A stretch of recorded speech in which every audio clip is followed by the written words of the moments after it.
현대 천문학의 아버지라고도 말할 수 있는 지동설을 처음으로 주장한 사람은 1473년 폴란드에서 태어난 니콜라우스 코페르니쿠스였습니다. 코페르니쿠스는 이탈리아 볼로나 대학에서 신학, 법학, 고전학을 공부했지만 주된 관심은 천문학이었다고 합니다. 이 천재과학자는 짧은 논문을 통해서 태양이 우주 중심에 있고 행성들이 태양을 돌고 있다고 주장했지요. 하지만 그 이론은 당시 사람들에게 너무 어려웠고 증거가 충분하지 않아 받아들여지지 않았습니다. 그리고 코페르니쿠스는 천문학자로서 어느 정도 명성을 누렸지만 그 공적은 크게 평가받지 못했습니다. 그러나 코페르니쿠스는 천주교 성당에서 회계감사 의무를 충실하게 수행하고 교구장 등을 역임하면서 하나님의 사명을 감당하는 독실한 믿음의 사람이었습니다. 그가 발표한 천체회전에 관한 소논문은 1616년에 교황청의 금서 목록이 되었고 19세기 초가 되어서야 풀리게 됩니다. 이 유명한 과학자 코페르니쿠스의 모든 비석에는 그 유언에 따라 이런 유명한 비문이 새겨져 있습니다. 나는 바울의 지혜를 구하지 않습니다. 나는 베드로의 능력을 구하지 않습니다. 오 하나님, 나는 십자가상에서 회개하는 강도에게 주셨던 은혜를 구합니다. 나는 십자가상에서 회개하는 강도에게 주셨던 은혜를 구합니다. 오늘 우리의 삶도 돌아보면 다 하나님의 은혜라고 고백할 수밖에 없습니다. 최고의 은혜와 축복은 만남입니다. 그러나 우리가 인생을 살아가면서 겪어야 되는 고통 중에서 견딜만한 고통이 있고 도저히 견딜 수 없는 고통도 있을 것입니다. 이러한 고통 중에 내 힘으로, 내 재주로, 내 능력으로 해결할 수 없는 고통을 만났을 때 어떻게 해야 합니까? 이러한 상황 가운데 내게 진정한 도움을 줄 수 있는 구원자가 내 곁에 다가온다면 이 얼마나 놀라운 복음의 소식이겠습니까? 우리는 마땅히 그 구원자에게 도움을 받아야 하고 또 도움을 요청해야만 할 것입니다. 인간에게 있어서 가장 큰 축복은 구원자를 만나도록 나를 인도해 주시는 그 인도자를 만나는 축복입니다. 만남의 축복이 진정한 축복인 것입니다. 오늘 우리가 읽은 성경 말씀은 이렇게 시작합니다. 룻은 보아스와 만남을 통해서 당장 걱정을 해야 했던 먹고 사는 생계의 문제를 해결받게 됩니다. 그러나 룻에게 생존의 문제만 해결되는 것이 아니라 더 크고 놀라운 하나님의 축복이 예비되어 있습니다. 저는 기독교가 가진 가장 아름다운 단어, 기독교 모든 교리들을 함축적으로 요약할 수 있는 단어가 은혜라고 믿습니다. 은혜란 받을 자격이 전혀 없는 사람들에게 베풀어지는 하나님의 일방적인 호의입니다. 축복입니다. 정말 은혜란 받을 자격이 전혀 없는 사람들에게 베풀어지는 하나님의 일방적인 호의인 것입니다. 축복입니다. 오늘 본문에 나타난 룻이라는 여인이 가지고 있었던 세 가지 축복 가운데 하나는 자기의 비참한 처지를 인정하고 겸손하게 은혜를 구할 줄 알았다는 것입니다. 첫째, 은혜를 구할 수 있는 믿음의 축복입니다.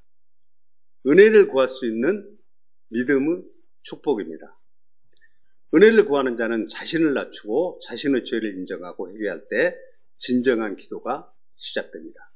기도를 통해서 자신의 무가치함을 발견하게 됩니다. 이 과정에서 자신의 문제를 내려놓게 되는 것이죠.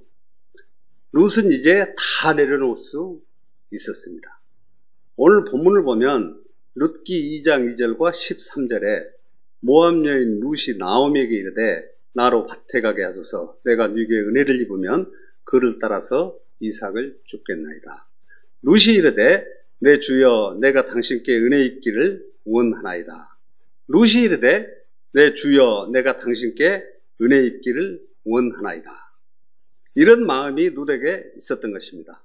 이렇게 은혜를 구하는 태도가 룻이 그동안 겪었던 어려움과 어둠의 고통 속에서도 새 은혜의 축복을 가져오게 했습니다. 룻은 이방 여인으로서 남편이 죽었습니다. 모든 것을 상실한 절망의 상태에서 오직 믿음으로 시어머니를 따라 낯선 땅 베들레헴으로 왔습니다. 당시 이방 사람이 이스라엘 베들레헴에서 살아간다는 것은 상상하기 힘든 굉장히 비극적인 상황이었습니다. 룻은 시어머니를 따라 빈손으로 왔기 때문에 생존의 수단과 방법이 전혀 준비되어 있지 않았습니다. 지금 룻에게는 내일을 보장할 만한 것이 아무것도 없었고 외부로부터 오는 어떤 도움이나 은혜가 없이는 살아갈 길이 막막한 처지에 놓이게 된 것입니다. 이러한 룻의 처지와 모습은 하나님의 은혜를 전혀 경험하지 못하고 살아가고 있는 인간의 전형적인 모습과 닮아 있습니다. 성경은 하나님의 은혜를 경험하지 못하고 살아가는 불신자들의 7가지 모습을 말씀합니다. 7이 의미하는 숫자는 완전수이므로 하나님을 믿지 않고 살아가는 사람들의 모습을 완벽하게 묘사하고 있습니다. 에베소서 12장 11절 12절에 그러므로 생각하라 너희는 그때 육체로는 이방인이요 손으로 육체에 행한 할례를 받은 무리라.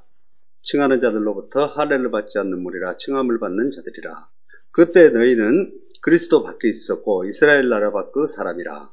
약속의 언약들에 대하여는 유익이요 세상에서 소망이 없고 하나님도 없는 자이더니 7의 완전수를 이렇게 설명합니다. 1. 육체로는 이방인이요 2. 할례를 받지 않는 무리라. 3. 그리스도 밖에 있었고 4. 이스라엘 나라 밖의 사람이라. 5. 약속의 언약들에 대하여는 외인이요 6. 세상에서 소망이 없고 7. 하나님도 없는 자이더니. 이것은 지금 룻이 처한 영적 상황을 잘 표현해주고 있습니다. 그런데 이 어려움에 처한 룻의 인생에 은혜의 축복이 찾아옵니다. 그리고 그것은 보아스와의 만남으로부터 시작합니다. 지금까지 저는 살아오면서 여러 가지 사업과 장사를 경험했습니다. 이 때문에 기업은 철저하게 이윤 추구를 목적으로 해야 한다는 경제적인 논리가 제 뼛속까지 인식되어 있었습니다. 그러나 여러 가지 우여곡절 끝에 국내에서 모든 것을 내려놓고 재도전의 꿈을 이루기 위해 중국으로 이주를 가게 되었습니다. 그리고 중의학을 공부하면서 저 집사람이 하는 사업을 도우면서 어떻게 하면 큰 돈을 벌 수 있을까 고민했습니다. 오직 물질적인 부가 아니면 그 어떤 것도 성공이라고 말할 수 없다는 개념을 가지고 있었던 것입니다. 타국에서 몇 번이나 재기의 시도를 냈고 어려움에 봉착하며 좌절하고 또 좌절했지만 제 마음속에 포기라는 단어는 존재하지 않았습니다. 그러나 어떤 때는 한없는 외로움이 밀려오고 쓰라린 고통 가운데 허상과 공상으로 밤을 지새우기도 했지요. 그러던 중 함께 공부하던 동기의 소개로 우연히 김만배 목사님을 만나게 되었습니다. 그러던 어느 날 목사님께서는 저에게 책을 한 권 주셨습니다. 그 책의 제목은 철로역정이었습니다. 그리고 목사님께서 선교 사역을 하시는 이유를 조금씩 이해하게 되었습니다. 목사님께서는 중국에 오실 때마다 커다란 검정 여행 가방에 책을 가득 담아오셨고 그 중에 칼빈의 기독교 강요, 필립 샤프 교회사 전집 8권, 그 외 다수 책을 저는 모두 읽었습니다. 그리고 저를 장로의 신대원으로 인도하셨고 물질만 추구하던 저의 인생의 가치관을 완전히 바꿔놓았습니다. 지금에 와서 생각해보니 목사님과 저 만남은 우연이 아니라 하나님께서 예정해 놓으신 필연이요 하나님의 은혜였다는 것을 확신하게 되었습니다. 목사님과 저 만남을 인도하신 우리 주님의 은혜와 축복에 감사드리며 우연을 필연으로 이루게 하신 주님을 찬양합니다. 이제 저는 남은 인생의 시간을 하나님의 시간으로 채워갈 것입니다. 둘째, 구속자와 만남의 축복입니다. 구속자와 만남의 축복입니다.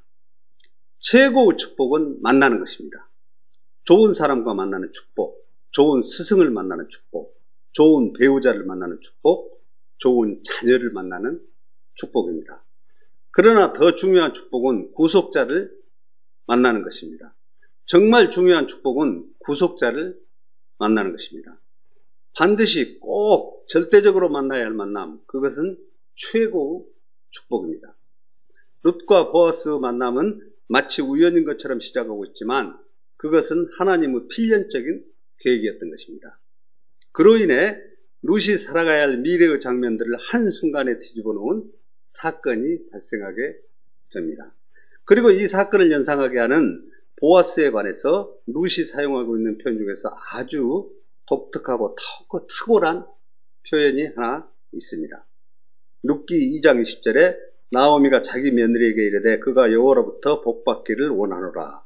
그가 살아있는 자와 죽은 자에게 은혜 베풀기를 그치지 아니하도다 하고 나오미가 또 그에게 이르되 그 사람은 우리와 가까우니 우리 기업을 물을 자 중의 하나이니라 하니라. 이 말씀 속에서 기업 물을 자를 영어 성경에는 친척, 구원자, 킨스맨이라고 되어 있습니다. 친척으로서 나를 구속할 수 있는 자, 친척으로서 충분한 대가를 지불하고 내 삶을 새롭게 만들어줄 수 있는 조건을 갖추고 있는 자를 구속자라고 할 수 있습니다. 이것이 룻기의 가장 중요한 사상 가운데 하나입니다. 자, PPT를 잠시 보시겠습니다. PPT를 켜주세요. 여기에서 우리가 구분하고 해석할 단어가 있습니다. 현대 사회가 사용하고 있는 구속이라는 단어의 개념과 성경에서 사용하고 있는 구속이라는 단어는 완전히 다른 의미입니다.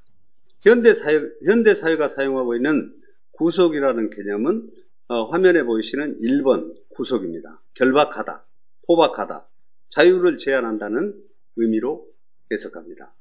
그러나 성경에서 구속과 대속은 2번과 3번과 같은 의미로 해석하고 있습니다. 대신 값을 지불하다. 그 죄의 값을 친족 중의 능력 있는 자가 대신 다 치르고 속죄받는 것을 의미합니다. 성경에서 구속은 대속과 같은 말입니다. 대신해서 속전을 내다라는 뜻이기도 하지요. 율법의 저주에서 새 사람이 되다의 의미입니다. 여기에서 구속이란 개념은 잃어버렸다가 다시 찾아 대가를 지불한 다음 원 상태보다 더 우수한 조건으로 돌려놓는 것을 가리킵니다. 구약 성경에서는 구속의 대상을 세 가지, 즉 땅과 노예와 갑으로 구분하고 있습니다. 자, 두 번째 PPT를 보시겠습니다. 첫째 땅입니다. 이스라엘 백성에게 있어서 땅을 잃어버렸다는 것은 영원히 잃어버린 것을 의미하지 않습니다. 안식년이나 희년이 되면 그 땅을 다시 찾을 수 있는 권리가 있기 때문입니다. 그리고 그 전에라도 누군가가 그 대가를 지불하게 되면 언제든지 자기가 잃어버린 땅을 다시 찾을 수 있기 때문입니다. 이것을 가리켜 그 땅을 구속한다고 말합니다.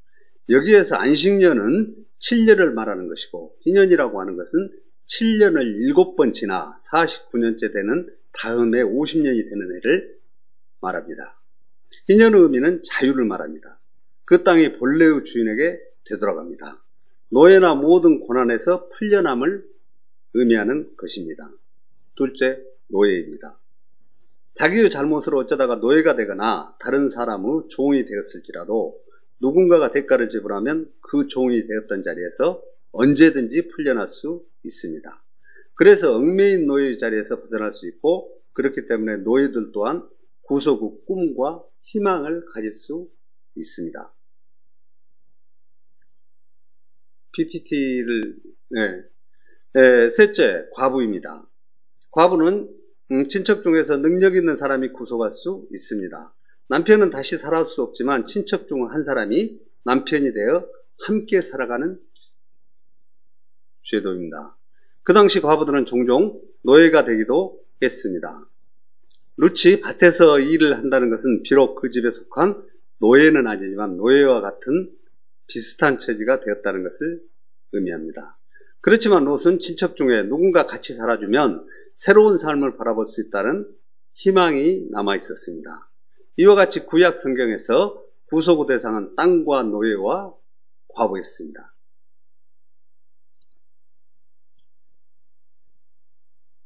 이 세 가지의 대상을 구속하는 데 있어서 공통된 점이 있다면 그것은 꼭 그에 따른 값을 힘 있는 누군가가 치러야 한다는 것이었습니다. 세 번째 PPT를 보시겠습니다. 네. 여기에서 또 하나 중요한 것은 구속자가 되기 위해서는 세 가지 조건을 갖추어야 합니다. 이 자격을 갖추지 못한 자는 그 누구도 구속자가 될 수 없습니다. 첫째, 반드시 친척이 있어야 하고 가까운 친척만이 힘 있는 구속자가 될 수 있습니다.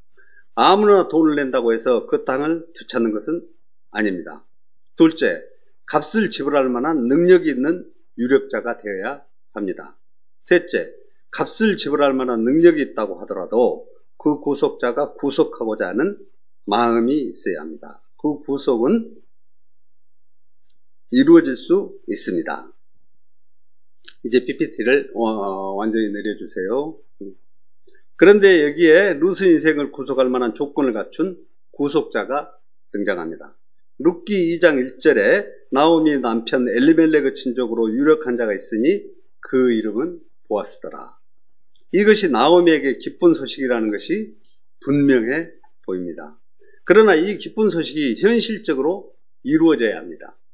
그래야만 그동안 나오미가 겪었던 고통과 저주 어둠 속에서 벗어날 수 있을 것입니다. 보아스가 룻에게 은혜를 베풀므로 룻의 인생은 이전의 삶과는 완전히 다른 삶을 살아가게 될 것입니다. 보아스가 왜 룻에게 은혜를 베푸는 것입니까? 보아스가 무엇 때문에 룻에게 은혜를 베푸는 것입니까? 물론 친척이고 유력자이기도 하지만 그보다 더 중요한 이유가 있었다는 사실을 잊지 말아야 합니다. 룻기 2장 12절에 여호와께서 내 행한 일을 보응하시기를 원하며 이스라엘 하나님 여호와께서 그 날개 아래 보호를 받으러 내게 온전한 상 주시기를 원하노라. 보아스는 룻이 하나님을 사랑하고 신뢰하는 사람이라는 것을 알았습니다. 그래서 하나님이 원하시는 은혜를 룻에게 베풀지 않을 수 없었습니다. 이 아름답고 감동적인 장면이 은혜의 축복이 아니고 무엇이란 말입니까? 12절에 여호와께서 그 날개 아래 보호를 받으러 온 내게 온전한 상 주시기를 원하노라 했습니다. 지금 보아스는 하나님을 대신해서 행동하고 있는 것입니다. 하나님께서 보아스를 통해서 룻에게 은혜를 베풀고 계시다는 말입니다. 그러므로 보아스는 구속자의 모형을 갖춘 하나님의 사명자라고 할 수 있습니다. 그러나 더 온전하고 완벽한 구속자는 예수 그리스도이십니다. 예수 그리스도께서 희년 제도를 완성하기 위해서 이 땅에 오셨습니다. 즉 참된 자유와 평안 그리고 다시 시작하는 축복이 희년 제도입니다. 공생애를 시작하시고 첫날 회당에서 읽으신 성경 말씀은 누가복음 4장 18절 19절에 주 성령이 내게 임하셨으니 이는 가난한 자에게 복음을 전하게 하시려고 내게 기름을 부으시고 나를 보내사 포로된 자에게 자유를 눈먼 자에게 다시 보게 함을 전파하며 눌린 자를 자유롭게 하고 주 은혜의 해를 전파하게 하려 하심이라 하였더라. 이 말씀은 구약 성경에 메시아가 오셔서 해야 할 일들을 기록하고 있습니다. 이사야 61장 1, 2절에 주 여호와의 영이 내게 내리셨으니 이는 여호와께서 내게 기름을 부으사 가난한 자에게 아름다운 소식을 전하게 하려 하심이라. 나를 보내사 마음이 상한 자를 고치며 포로된 자에게 자유를 갇힌 자에게 노임을 선포하며 여호와의 은혜의 해와 우리 하나님의 보복 나를 선포하며 모든 슬픈 자를 위로하되. 예수 그리스도는 우리의 완벽한 구속자로 이 땅에 오셨습니다. 주님께서는 우리의 친척으로 세 가지 자격을 모두 갖추고 오셨습니다. 신약 성경의 중요한 선언 가운데 하나는 하나님이 인간이 되어 오셨다는 성육신 사건입니다. 예수께서는 인간으로 우리의 몸의 형체를 하고 구속자로 오셨습니다. 히브리서 2장 11절에 거룩하게 하시는 이와 거룩하게 함을 입은 자들이 다 한 근원에서 나니라. 그러므로 형제라 부르기를 부끄러워 아니하시고. 그리스도는 인간의 형체로서 우리의 형제가 되어 이 땅에 오셨습니다. 신약 성경은 인간의 근본적인 노예됨이 죄 아래 팔렸다는 것을 의미한다고 가르칩니다. 그렇다면 우리가 어떻게 이 죄에 구속될 수 있는지요? 죄 없는 사람이 아니고서는 이 죄의 문제를 해결하고 인간을 구속할 수 없습니다. 신약 성경은 예수 그리스도를 증언할 때마다 흠과 티가 없으신 무지하신 분이라는 것을 강조합니다. 그렇기 때문에 우리 주님만이 인간을 구속할 수 있는 능력을 가지셨습니다. 히브리서 10장 7절에 하나님이여 보시옵소서 두루마리 책에 나를 가리켜 거룩한 것과 같이 하나님의 뜻을 행하러 왔나이다.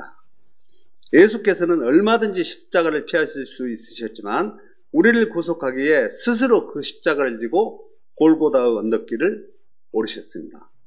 우리를 사랑하시기 때문에 희망이 전혀 없는 우리를 위해 십자가를 지시기로 결정하신 것입니다. 셋째, 은혜 입은 자에게 임하는 필연의 축복입니다. 은혜 입은 자에게 임하는 필연의 축복입니다. 룻기 2장 3절에 룻이 가서 베는 자를 따라 밭에서 이삭을 줍는데 우연히 엘리멜렉의 친족 보아스에게 속한 밭에 이르렀더라. 이 사실에 대한 객관적인 성찰자는 이것을 우연이라고 하고 있습니다.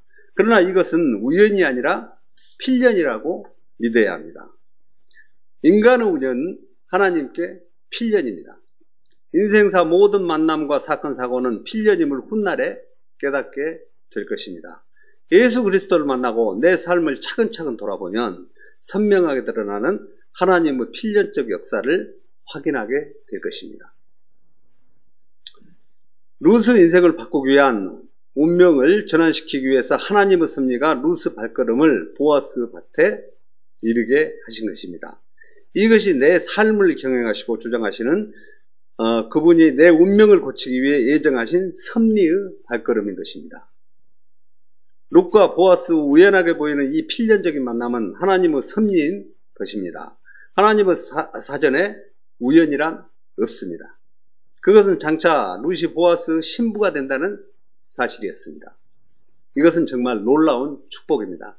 이건 정말로 놀라운 축복입니다. 그러나 그보다 더 놀라운 은혜의 축복이 기다리고 있었습니다. 그것은 주님께서 우리를 영광스러운 사랑의 신부로 삼기를 원하신다는 것입니다. 이것이 웬 은혜의 축복이란 말입니까?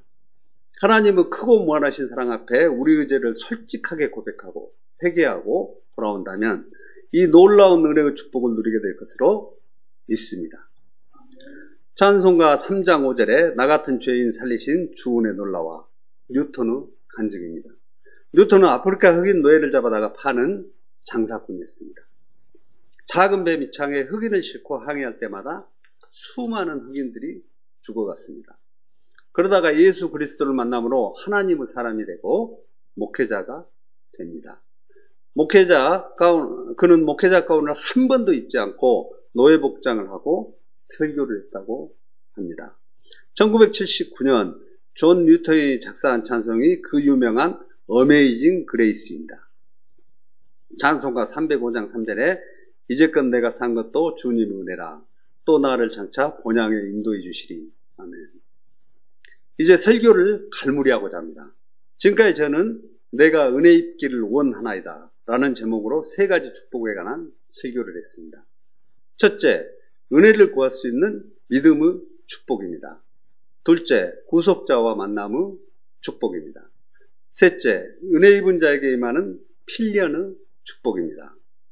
내 삶의 밑바탕을 보시고 겉으로 드러나지 않는 가장 비밀한 것을 파헤쳐 내 의식과 생각의 동기를 아신 하나님, 우리는 이 하나님 앞에 나아갈 길이 없는 죄인이었습니다. 그러나 나에게 은혜 베풀기를 원하셔서 독생자 예수 그리스도를 이 땅에 보내주셨습니다. 예수님께서 보혈을 흘리심으로 우리의 죄값을 지불하시고 우리의 원죄를 감당하셨습니다. 그래서 주님 앞에 용서를 구하는 자마다 대가 없이 놀라운 은혜의 자리가 준비되어 있습니다. 그것뿐 아니라 주님의 은혜를 받고 크리스찬이 된 그 순간부터 일평생 하나님의 은혜 안에서 살아가도록 우리를 구속하셨습니다. 우리가 누리고 소유하는 이 모든 것은 하나님의 은혜입니다. 무서운 미치광이 사울이 변화되어 바울이 되었습니다. 그가 살아온 신앙의 모든 일생의 고백을 이렇게 말합니다. 고린도전서 15장 10절에 나 된 것은 하나님의 은혜로 된 것이니. 오늘 이 예배의 자리에 함께 하신 분들과 두사랑교회 모든 성도들께서 이 은혜의 경험을 축복하시기 바랍니다. 그러나 오늘을 살아가는 현대인들에게 두 가지 비극이 있다고 합니다. 하나는 우리 주님께서 이런 은혜를 베푸시는 분임을 전혀 알지 못하고 살아가는 사람들입니다. 그런 사람들은 자신의 시각으로 세상을 바라보고 인식하며 근시안적인 사고를 가지고 살아가는 사람들일 것입니다. 그들은 자신의 삶을 돌아보지 못하고 감사와 진실을 알지 못하며 반복된 실수 속에서 자신의 발에 걸려 넘어질 것입니다. 또 하나는 예수 그리스도께서 구원자라는 사실을 알면서도 주님을 거절하는 사람들입니다. 그 이유는 많은 원인이 있겠지만 그 중에서 가장 큰 원인은 도움을 받는 것을 수치로 여기는 교만 때문입니다. 그리고 자신의 삶은 자신의 힘만으로도 스스로 구원할 수 있다고 생각하기 때문입니다. 그러나 다른 것은 다 자신이 있을지 모르지만 구원 문제에서만은 자신의 힘으로 해결할 수 있는 인간은 이 세상에 존재하지 않습니다. 구원의 구속은 오직 죄가 없으신 하나님 한 분뿐이십니다. 그래서 우리는 내 능력이나 노력으로는 절대 구원에 이를 수 없다는 철저한 고백이 있어야 구원자 되시는 주님을 만날 수 있습니다. 이 선물의 주인 되신 예수 그리스도를 받아들임으로써 주님 앞에 구원의 감격과 놀라운 은혜를 누리는 삶을 살아가시기 바랍니다. 룻처럼 자기의 구원자를 만나기를 원하신다면 그 발 앞에 엎드려 룻이 어떻게 은혜 입기를 고백하는지 보십시오. 룻기 2장 2절과 13절에 모압 여인 룻이 나오미에게 이르되 원하건대 내가 밭에 가서 내가 누구에게 은혜를 입으면 그를 따라서 이삭을 줍겠나이다 하니 나오미가 그에게 이르되 내 딸아 갈지어다 하매 룻이 이르되 내 주여 내가 당신께 은혜 입기를 원하나이다. 나는 당신의 하녀 중 하나와도 같지 못하오나 당신이 이 하녀를 위로하시고 마음을 기쁘게 하는 말씀을 하셨나이다 하니라.